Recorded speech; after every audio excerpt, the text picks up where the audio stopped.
সহজেই কিন্তু বাড়িতে বসে ফিল আপ করতে পারবেন।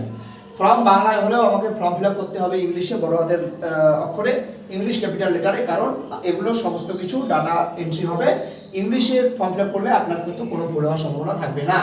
পরিবারের প্রধানের নাম, প্রথমে আসি পারিবারিক পরিচয়। পরিবারের প্রধানের নাম, আধার কার্ডে যে নামের স্পেলিং আছে সেই নামের স্পেলিংটাই লিখতে হবে।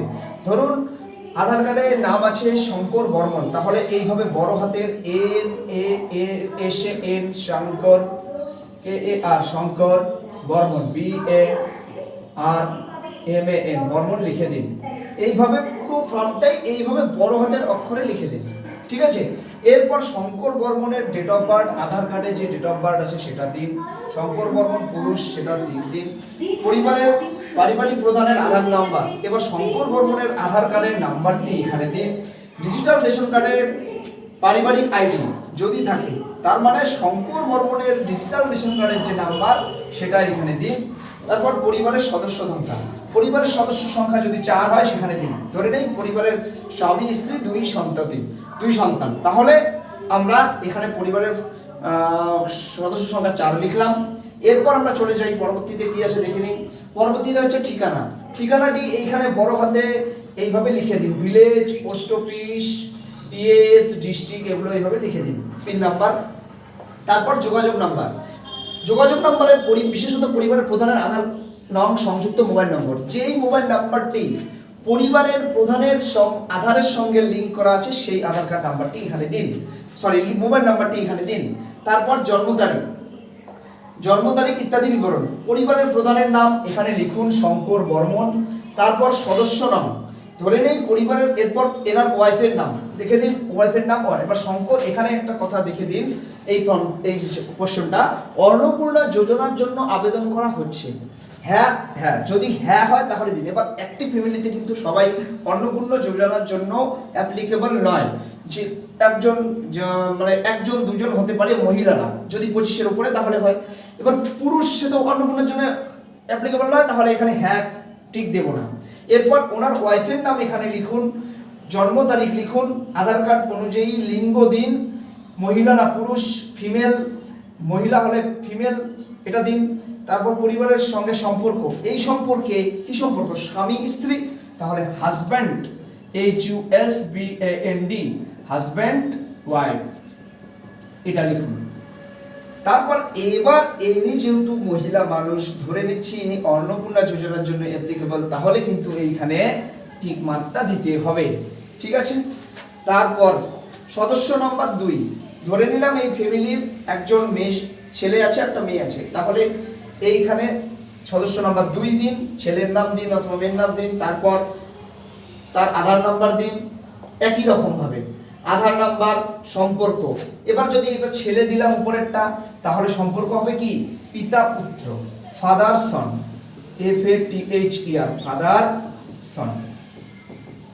তারপর ছেলের নাম দিলে তো এখানে হ্যাঁ দেওয়ার প্রশ্ন নেই, কারণ সে অ্যাপ্লিকেবল নয়। তারপর সদস্য নাম 3, মেয়েটার নাম দিন, যদি মেয়েটা অ্যাপ্লিকেবল হয় তাহলে হ্যাঁ দিন। একই রকম ভাবে জন্ম তারিখ, লিঙ্গ, মেল না ফিমেল, এটা লিখে দিন। পরিবারের প্রধানের সাথে সম্পর্ক, যদি মেয়ে হয় তাহলে সম্পর্ক কি, সম্পর্ক হবে হচ্ছে আপনার বাবা মেয়ে, ফাদার ডটার, ফাদার ডটার লিখে দিন এখানে। তারপর ওই মেয়েটার আধার কার্ড নাম্বারটা দিন। এটা 4 জনের বলছি, তাই যদি বেশি ফ্যামিলি থাকে তাহলে আরো আছে 4, 5 এরকম করে বাকিটা ফিল আপ করতে পারেন। এইবার হচ্ছে আপনার পরিবারের প্রধান এবং সকল প্রাপ্তবয়স্ক সদস্যের ব্যাংক অ্যাকাউন্ট যে details. Head of the family যে শঙ্কর বর্মন, HOF, প্রথমে শঙ্কর বর্মনের এখানে ধরে নিয়েছি, তার ব্যাংক লিখুন, SBI হলে SBI, অ্যাকাউন্ট নাম্বারটা লিখুন, IFSC কোডটা লিখে দিন। সদস্য 1, এইখানে যাকে সদস্য 1 বলেছেন তেনারই কিন্তু অ্যাকাউন্ট নাম্বারটা লিখতে হবে। তাহলে শঙ্কর বর্মনের ওয়াইফ 1 নম্বর সদস্য ছিল, এখানে তার একই রকম ভাবে ব্যাংক, SBI হলে SBI, account number, IFSC code. ছেলে মেয়েদের যদি থাকে তাহলে একই ভাবে তাদের 2 নম্বরে যে ছিল সদস্য তার ব্যাংক অ্যাকাউন্ট সেম ভাবে 3, 4, 5 এইভাবে চলে গেল, অ্যাকাউন্ট নাম্বারটা ডিটেইলস চলে গেল। এরপর আসছি আমরা এপিক ডিটেইলস, মানে এপিক বলতে অনেকে বোঝেন না, এপিক কথাটা হচ্ছে ভোটার কার্ডকেই এপিক বলা হয়। HOF এপিক নম্বর, মানে HOF হেড অফ দ্য ফ্যামিলির এপিক নম্বর, মানে এখানে শঙ্কর বর্মন ধরা হয়েছে, শঙ্কর বর্মনের ভোটার কার্ড আইডিটা লিখুন এখানে, ঠিক আছে। এরকম করে অনেক সময় থাকে KRM বা UGR, তারপর কিছু নাম্বার থাকে সেটা লিখে দিন। বিধানসভা ক্ষেত্র ও অংশগ্রহণ, এখানে বিধানসভা ক্ষেত্র অংশগ্রহণ আমি যেহেতু দিনাটা শিখে থাকি আমাদের 6 আর এবং 240 নম্বর পার্টে, তাই 6/240। পুরসভার ক্ষেত্রে ওয়ার্ড নং থাকে 7 ওয়ার্ড নং এত, ঠিক আছে, সেভাবে লিখে নিন। একই রকম ভাবে পরবর্তীগুলো ফর্মটা দেখা যায় বড় কিন্তু সব একই রকম। এপিক নাম্বার 1 সদস্য 1 এর আধার কার্ড এপিক নাম্বার মানে ভোটার কার্ড নাম্বার দিন। বিধানসভা তাহলে একই রকম একই হতে পারে সবগুলো, একই ফ্যামিলি যেহেতু একই জায়গায় বাস করবে, তাহলে এখানেও যা পার্ট এবং বিধানসভা ক্ষেত্র অংশ নাম হবে সেটা লিখুন অ্যাসেম্বলি এবং পার্ট নাম 6/2 অমুক 7 অমুক যা আছে আর কি আপনার জেনে নিতে হবে এটা। তারপর একইভাবে সদস্য 2 এর দিন, 3 এর দিন, বেশি হলে 4-5 এরও দিন। এই বিভাগ এই আপনারা কোন ক্যাটাগরিতে বিলং করেন? অসংরক্ষিত, যাদের কোনো এসসি বা কিছু নেই তারা অসংরক্ষিত আনরিজার্ভ ক্যাটাগরি মানে জেনারেল, যাকে জেনারেল বলা হয়। তারপর একই রকম ভাবে যার যে আছে তফসিলি হলে এসসি তে ক্লিক করুন, তারপর কেউ যদি এসটি হন এসটি তে ক্লিক করুন, ওবিসি হলে ওবিসি তে ক্লিক করুন, এইভাবে এই পোর্শনটা ফিল আপ করুন। তারপর রেশন কার্ডের ডিটেলস, আপনার ডিজিটাল রেশন কার্ড আছে কিনা।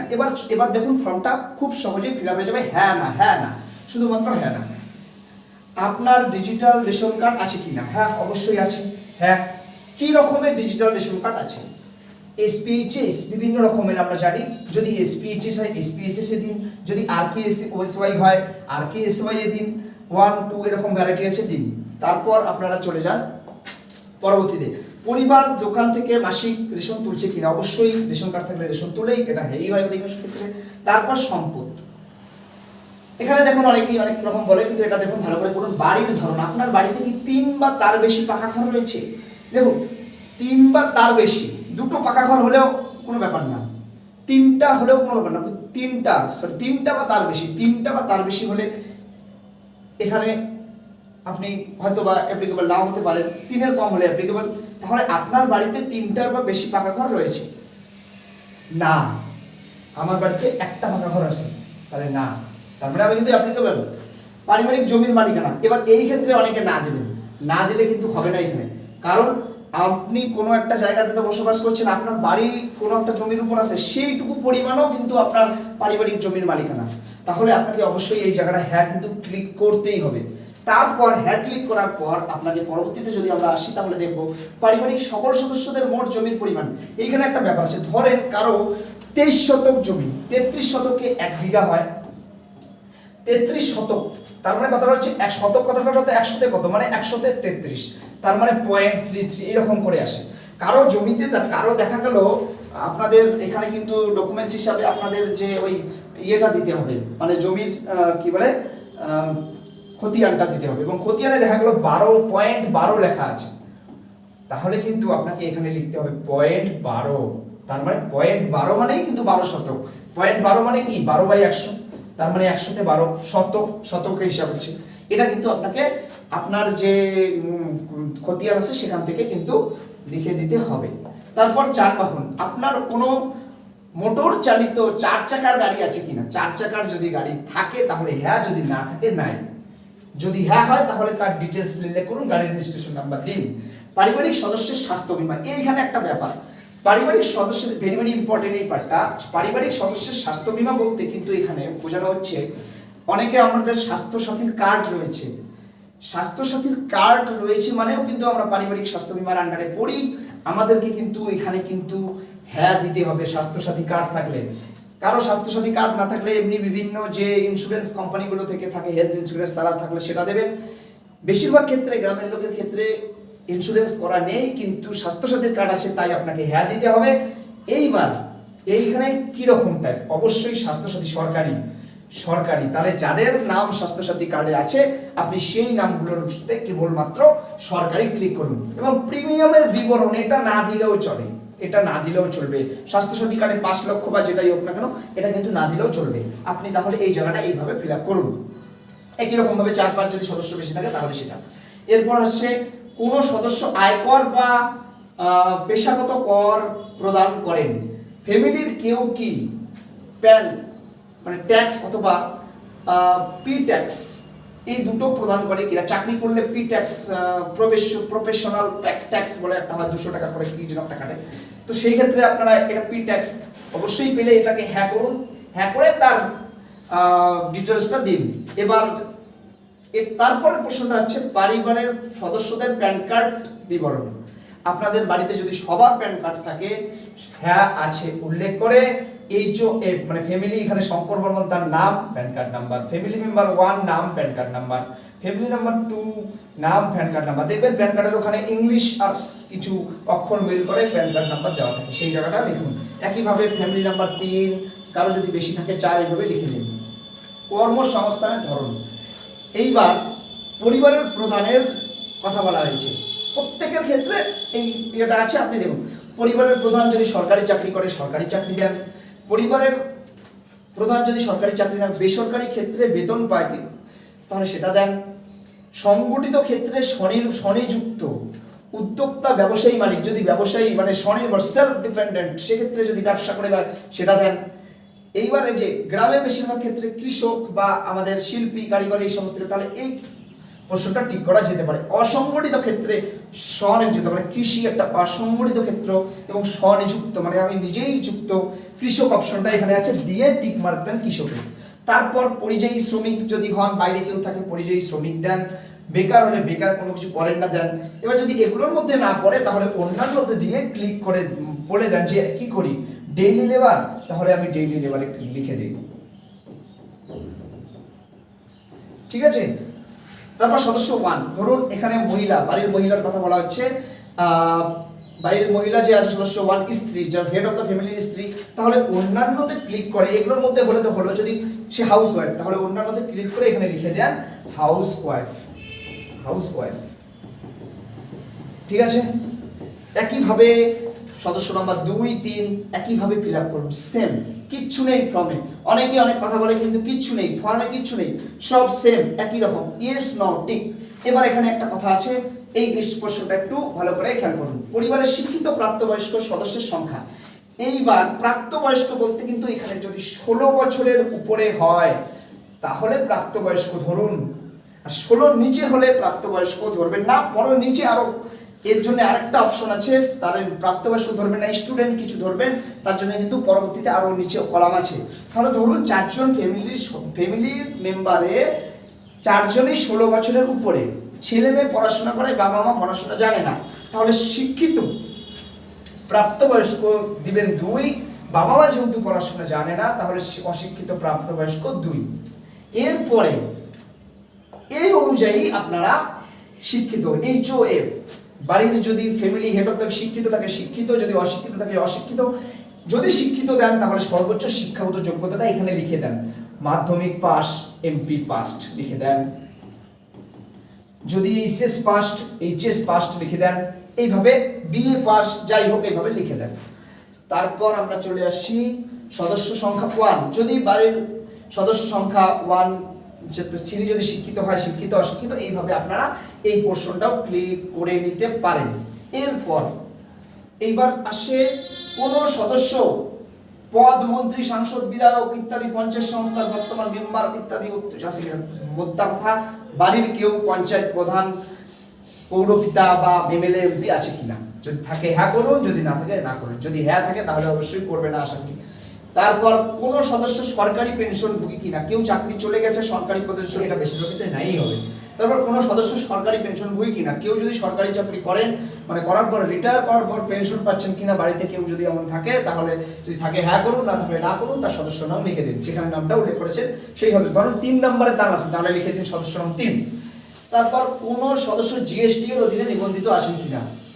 ব্যবসা করার ক্ষেত্রে কারো GST নাম্বার থাকে, তাহলে যদি বাড়ির কেউ বিজনেসম্যান থাকে বা কেউ ব্যবসা করে GST নাম্বার আছে, তাহলে যদি থাকে হ্যাঁ করুন, না হলে না করুন। পরিবারের মোট বার্ষিক আয়, এখানে একটা কথা বা ঘটনা হচ্ছে, পরিবারের মোট বার্ষিক আয় ন্যূনতম একটা বার্ষিক আয় কিন্তু দিতে হবে। কেউ দেবেন না এরকম যে 3000 টাকা 2000 টাকা মাসে, তাহলে 36,000 টাকা। কারণ একটা ফ্যামিলি চালাতে গেলে ন্যূনতম একটা ফ্যামিলি ইনকাম করতেই হয় 7,000 8,000, সেরকম একটা হিসাব করে বার্ষিক হিসাবে ধরুন আমি যদি কারো ফ্যামিলি ইনকাম ধরি 8,000 টাকা হেড অফ দ্য ফ্যামিলির, তাহলে 8 বরং 96,000, তার মানে 96,000। তারপর যদি ধরা গেল যে ধরুন 12,000 করে, তাহলে 1,20,000। ঠিক আছে, এইভাবে কিন্তু এই জায়গাটায় আপনারা ফিল আপ করুন। তারপর আসুন সিএ এর আবেদনের বর্তমান অবস্থা যদি থাকে, মানে কেউ যদি সিটিজেন অ্যামেন্ডমেন্ট অ্যাক্টের আন্ডারে সিএ আবেদন করে থাকেন, তাহলে তাদের নাম লিখুন, আবেদন করা হয়েছে যদি আবেদন করেছেন, যদি হ্যাঁ হয় তাহলে আবেদন নম্বর, ইস্যু করা হয়েছে সেটা যদি হয় তাহলে হ্যাঁ হয় তার সার্টিফিকেট নাম্বার, এইভাবে প্রত্যেকের। এবার যদি আপনার সিএ ফিএ নেই, আপনার ভোটার কার্ড বেরিয়ে গেছে, আপনার কোনো ঝামেলা নেই, তাহলে প্রযোজ্য নয় মানে নট অ্যাপ্লিকেবল এই পার্টটা করে দিন। তারপর সদস্য নং 2, 3 এইভাবে প্রত্যেক সদস্যের ফিল আপটা করুন। তারপর চলে যাই আমরা পরের অংশে, কিষাণ ক্রেডিট কার্ড, মানে বিভিন্ন কিষাণ ক্রেডিট কার্ড, কেসিসি কার্ড, শিল্পী কার্ড, মৎস্যজীবী কার্ড ইত্যাদি কার্ড, স্টুডেন্ট ক্রেডিট কার্ড যদি কারো থাকে, তাহলে কার কার আছে, যদি হেড অফ দ্য ফ্যামিলি থাকে তাহলে হেড অফ দ্য ফ্যামিলির কিষাণ কার্ড নাম্বার, আইডি সংখ্যা, যে তারিখে ইস্যু করা হয়েছে সেইভাবে। যদি ধরুন সদস্য নং 3 স্টুডেন্ট ক্রেডিট কার্ড কারো রয়েছে, তাহলে স্টুডেন্ট ক্রেডিট কার্ডের নাম্বার, আইডি নাম্বার, আইডি সংখ্যা, ইস্যু করা হয়েছে যে তারিখে, সেগুলো লিখুন। যদি না থাকে তাহলে কোনো সমস্যা নেই, লিখতে হবে না, চলে যান, স্কিপ করে চলে যান। তারপর যদি এসআইআর এর 2000 একটা ভালো টপিক এসআইআর, যদি কারো এসআইআর এর নাম বাদ যে থাকে, ডিলিটেড হয়ে থাকে, ভোট দিতে পারেননি, তাহলে কিন্তু আপনাদের হয়তো এই ভান্ডারটা অ্যাপ্লিকেবল হবে না। কিন্তু কারো ডিলিট হয়ে গেছে, কিন্তু ট্রাইব্যুনালে মামলা করেছেন, ট্রাইব্যুনালে অ্যাপ্লাই করেছেন, তাহলে যদি ট্রাইব্যুনালে বিচারাধীন থাকে, তাহলে যদি হ্যাঁ লিখুন, এখানে কি বলেছে, এসআইআর এর নাম বাদ পড়ে থাকে, তবে মামলাটি বাদ পড়ার পরে আপনি ট্রাইব্যুনালে মানে কেস করেছেন, মানে কোর্টে গিয়েছেন, তাহলে ট্রাইব্যুনালে বিচারাধীন, যদি বিচারাধীন তাহলে হ্যাঁ মামলার বিবরণ লিখুন, যদি না তাহলে নয়। যাদের এগুলো নিয়ে কোনো সমস্যা নেই, ভোটার কার্ড সব ঠিকঠাক আছে, কোনো ঝামেলা নেই, প্রযোজ্য নয়, নট অ্যাপ্লিকেবল, মানে এই অংশটি আমার জন্য নয়, এটা লিখে চলে যান। এইভাবে আপনারা প্রত্যেকটা সদস্যের ফিল আপ করুন, আমি আসছি না। তারপর চলে যান বিদ্যালয়ে অধ্যয়নরত পরিবারের সকল শিশুর বিবরণ। আপনার ফ্যামিলিতে যদি 16 বছরের নিচে কোনো শিশু কেউ থাকে, তাহলে তাদেরকে শিশুর মধ্যে দেওয়া হবে এই 16 বছরের শিশুগুলোর নাম। ধরুন আপনার শিশু সদস্য 1, মানে আপনার সদস্য নাম, শিশু সদস্য যার নাম 3 নম্বরে লিখেছেন, ওইখানে 3 নম্বরে সদস্য নাম 3 লিখেছেন, যে শিশুটা তার বয়স 16 কম, তাহলে তার সদস্য নাম দেখুন 3, তার নাম লিখুন, কোন ক্লাসে পড়ে, কোন বিদ্যালয়ে পড়ে। এবার বিদ্যালয় সরকারি, তাহলে কোন রকম স্কুলে পড়ে সেটা মেনশন করুন। যদি সরকারি স্কুলে পড়ে সরকারি দিন, যদি বেসরকারি বেসরকারি, স্বীকৃতি মাদ্রাসা বা অন্যান্য কিছুতে পড়লে সেটা মেনশন করুন। এইভাবে সকল সদস্য, মানে যদি বাড়িতে 2টো শিশু থাকে তাহলে 2টো শিশুর ফিল আপ করুন। যদি 3টে শিশু থাকে, মানে 16 বছরের নিচে, তারা কোন ক্লাসে পড়ে, কোন স্কুলে পড়ে, সেগুলো দিন। এরপর আসে শিশুদের টিকাকরণের বর্তমান অবস্থা। 16 বছরের নিচু যে সমস্ত শিশু রয়েছে তাদের টিকাকরণ শুরু হয়েছে কি হয়নি, সম্পূর্ণ হয়েছে কি হয়নি, এটার বিবরণ চাচ্ছে। যদি টিকাকরণ কোনো রকম টিকাকরণ করা হয়নি, তাহলে এটা টিকাকরণ করা হয়নি, অবশ্যই এখন সবারই হয়ে থাকে। এবার ঘটনা রয়েছে, যদি শিশু সদস্য 1, 1 নম্বর শিশু যার নামে শিশু সদস্য 1, এখানে যার 1 নম্বর সদস্য দিয়েছেন স্কুলের ওখানে, সেই শিশু সদস্যটার টিকাকরণ শুরু হয়েছে, শেষ হয়নি, তাহলে শুরু হয়েছে করেন। যদি শুরু হয়ে মানে সম্পূর্ণ হয়ে গেছে, যে সমস্ত ভ্যাকসিন দেওয়ার কথা ছিল সেগুলো সমস্ত কিছুই দেওয়া হয়ে গেছে, তাহলে সম্পূর্ণ হয়েছে, ক্লিক করুন, এখানে রাখবেন। ঠিক আছে, এইভাবে বাড়িতে যে সমস্ত শিশু আছে তাদের গুলো করুন, এবং সাথে কিন্তু পোলিও কার্ডের জেরক্সটা কিন্তু এখানে জমা দিতে হবে। এইবার আপনি কোন সরকারি প্রকল্পের সুবিধা ডিবিডি এর মাধ্যমে পাচ্ছেন। আচ্ছা, ডিবিডি বলতে কিন্তু এখানে পিএম কিষাণ, মানে সেন্ট্রালের প্রধানমন্ত্রী যে পিএম কিষাণ প্রকল্প, এরকম যে 2-একটা প্রকল্প আছে তাদের নাম, এখানে কিন্তু কখনোই লক্ষ্মীর ভান্ডার বা অন্যান্য প্রকল্প কিন্তু ডিবিডি প্রকল্পের মধ্যে পড়ে না। তাই কিন্তু আপনি যদি পিএম কিষাণ পান, তাহলে লিখে দিন যে হ্যাঁ পরিবারের প্রধান পাচ্ছে কিনা, হ্যাঁ পাচ্ছে, যদি না তাহলে না। এবার এখানে কি করুন, এই যদি পেয়ে থাকে প্রকল্পের নামটি লিখুন।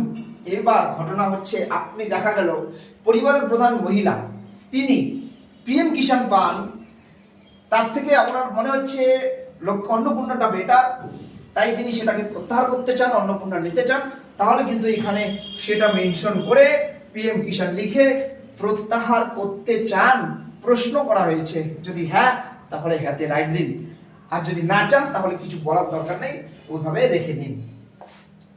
তারপর চলে আসি এইভাবে, যদি বাকি সদস্যেরও থাকে সেগুলো করুন। তারপর এইভাবে একই রকম ভাবে এই হ্যাঁ না এগুলোই সব।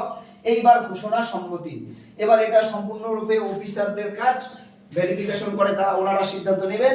ঘোষণা সম্মতি, এই মর্মে ঘোষণা করছি যে উপরে প্রদত্ত তথ্য আমার জ্ঞান বিশ্বাস অনুযায়ী সত্য এবং প্রযোজ্য ক্ষেত্রে আমি সকল সহায়ক নথি প্রদান করছি। মানে আপনি যা দিয়েছেন সব সত্যি, এটা বলতে চাচ্ছে। এটা সম্মত ক্লিক করুন এবং এখানে সই করুন। এবার সইটা কার? হেড অফ দা ফ্যামিলি যে তার সই। তিনি যদি বাড়িতে না থাকে তাহলে লিখে দিন অমুকের পক্ষে, ওনার যদি স্ত্রী করে তাহলে স্ত্রীর নামটা ধরুন, স্ত্রী সই করলো এখানে অমুক বর্মন, ব্যাকেটে অমুকের মানে হেড অফ দা ফ্যামিলি যে তার নাম লিখে তার পক্ষে, ধরুন শঙ্কর বর্মনের পক্ষে, তাহলে এখানে লিখে দিন শঙ্কর বর্মনের পক্ষে, বর্মন এর পক্ষে। যদি হেড অফ দা ফ্যামিলি বাড়িতে না থাকে তাহলে এইভাবে করুন। এই হচ্ছে আপনাদের ফর্ম।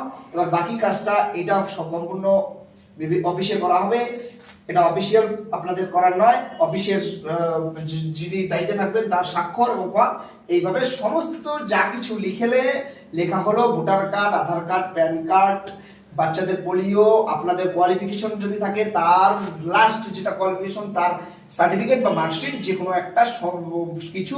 ও এখানে একটা কথা, একটা কিন্তু যে অন্নপূর্ণা ভান্ডারের জন্য অ্যাপ্লাই করেছেন তার ফটোটা কিন্তু উপরে আঠা দিয়ে লাগিয়ে দিবেন, এখানে জায়গা নেই কিন্তু ফটো দিতে হবে।